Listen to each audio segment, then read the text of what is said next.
All right. This is Wesley in West Virginia who says he knows a little bit about demon possession. Jesus has loosened Satan multiple times. Surprise! Say what? Hi. Surprise! Surprise! Surprise! Why are we surprised? You never watched Gomer Pyle, I guess. I have watched Gomer Pyle, and he was surprised and did things that were surprising. I'm not sure what you're doing that's surprising at the moment. And I don't know what a Gomer is or how you'd get a pile of them, but I'm interested to learn. Simply greeting. There's a core of a joke you're missing there. Oh. Yeah. Well, the apple's better without the core, so I don't know. All right. So, Wesley, you know something about demon possession. How do you know anything at all about demons? How do you know they even exist? Well, it happened to me, and I believe this thing happened to everyone. One time it happened to me, and the second time I only know that it happened, and it didn't happen to me. The dates were October 10, 2005, March 31st, 2020. Let's talk about October 10th, 2005. Tell me what happened. October 10, 2005, I was laying in bed, and I was paralyzed, like an electric shock was coursing inside of my body. And this electric shock spoke loudly in my mind the words, "I will turn and toss you violently like a ball." And as it spoke, it was breathless. It was waterless.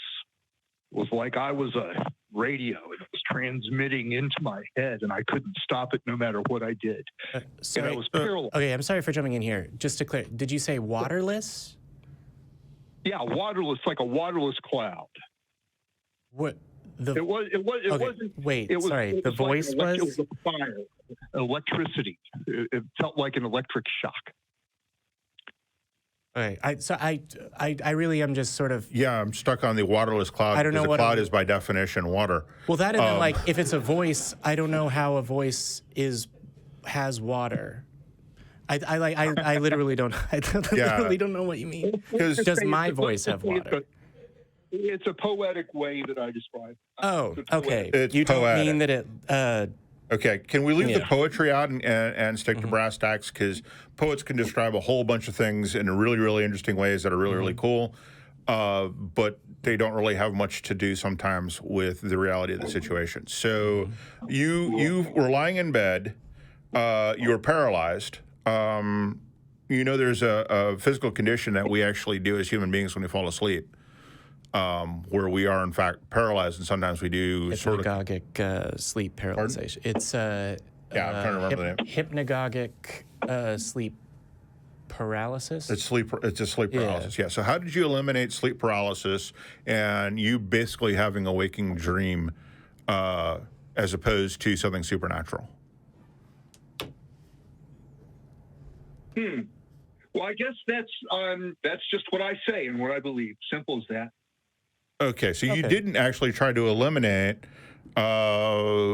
sleep paralysis as a cause.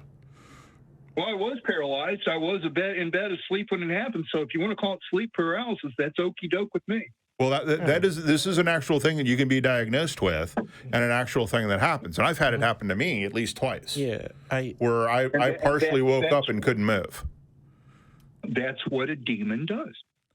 Except that, I see. The thing is, when doctors tell me that this can actually go in and explain it and recreate it, that tells me it's natural, not supernatural. So how do you come to a supernatural conclusion when we have perfectly natural reasons for it happening?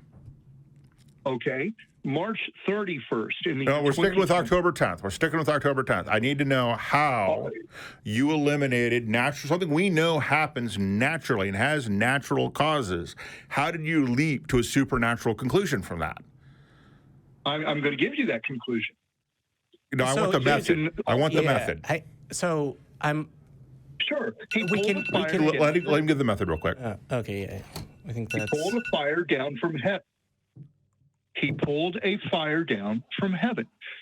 How do you know that? How do you know he pulled a fire down from heaven? And what does pull fire down from heaven even mean?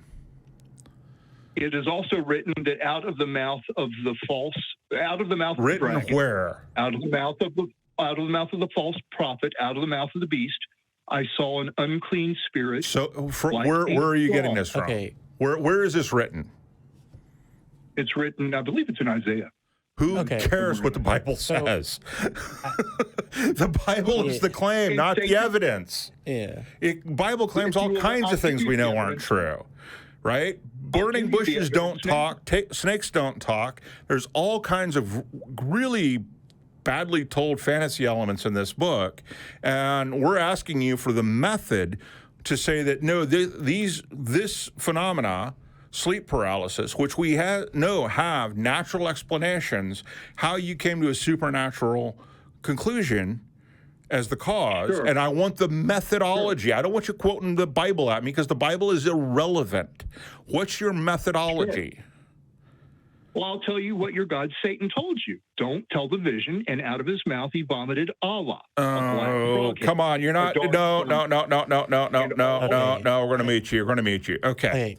So, Yeah. Go for it. A methodology is a set of steps that you follow every single time that you do an investigation so you can come to the correct conclusion. It's not reading the Bible, because 1,000 different denominations at least have interpreted the Bible 1,000 different ways, and they all disagree on fundamental points that they should not be disagreeing on. So until you, now you got to do one more thing. You got to prove that your interpretation of the Bible is correct, which there's 1,000 denominations, so probably not there. But what is your methodology? And don't quote the Bible because we don't care. He should be live. I think. Well, so okay. Yeah. So what is the methodology? The proof is 2 teeth healed in your mouth that I asked Jesus to give you, every one of you. I'm sorry. 2 teeth? I haven't had any. I only have 1 tooth broken, and it's still broken. Because it's the truth. You interrupt because it's the truth, and you deny it. I'm sorry. Do you mean like literal teeth? Is this? That's what you do, and that's why it attacked you. Do you mean literal? No, I haven't had a demon attack me because I don't even know what a demon is or how to detect it. You haven't determined. You haven't given us a single way. Not going back on mute again because you're.